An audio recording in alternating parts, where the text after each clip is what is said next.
The film combines straightforward storytelling with periodic interruptions of the soundtrack, during which the action continues, but a narrator provides additional out-of-context information about the characters, events, or setting depicted the story itself focuses on two boys at the threshold of adulthood.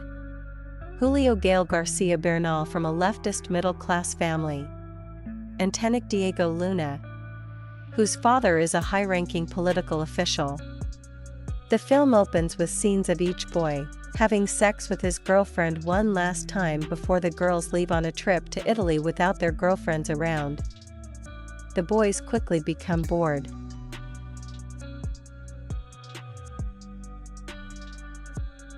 At a wedding, they meet Luisa Mirabel Verdu, the Spanish wife of Tenet's cousin, Jan. An attempt to impress the older woman with talk of an invented secluded beach, called Lauca dello Heaven's Mouth. She initially declines their invitation to go there with them, but changes her mind following a phone call in which Jay tearfully confesses cheating on her. Although Julio and Tank have little idea where to find the promised beach, the three set off for it.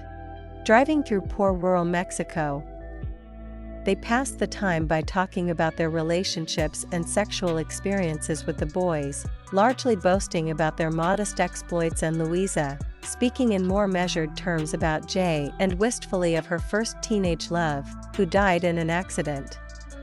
On overnight stop, she telephones Jan, leaving a goodbye note on his answering machine. Tenet goes to her motel room, looking for shampoo, but finds her crying. She seduces him and he awkwardly, but enthusiastically has sex with her. Julio sees this from the open doorway and angrily tells Tenet that he has had sex with his girlfriend. The next day, Luisa tries to even the score by having equally awkward sex with Julio. Tenet then reveals he had sex with Julio's girlfriend. The boys begin to fight until Luisa threatens to leave them by chance. They find an isolated beach, which coincidentally is called Boa del Cielo. They gradually relax and enjoy the beach in the company of a local family in the nearby village. Luisa makes a final phone call to Joe, bidding him an affectionate, but final farewell. That evening the three drink excessively and joke recklessly about their sexual transgressions, revealing that the two boys have frequently had sex with the same women, their girlfriends. The three dance together sensually, then retire to their room.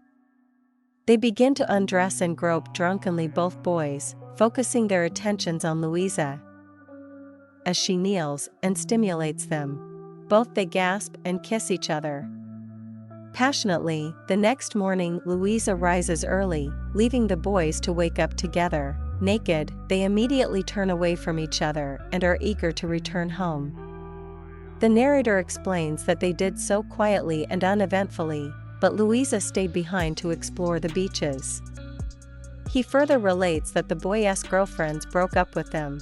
They started dating other girls, and they stopped seeing each other. The final scene follows a chance encounter a year later in 2000, the year that the Institutional Revolutionary Party lost the first election in 71 years. They are having a perfunctory cup of coffee together, catching up on each other's lives and news of their friends. Tenet informs Julio that Luisa died of cancer a month after their trip and that she knew she was ill the whole time that the three were together. Tenet excuses himself and they never see each other again. Subscribe for more movie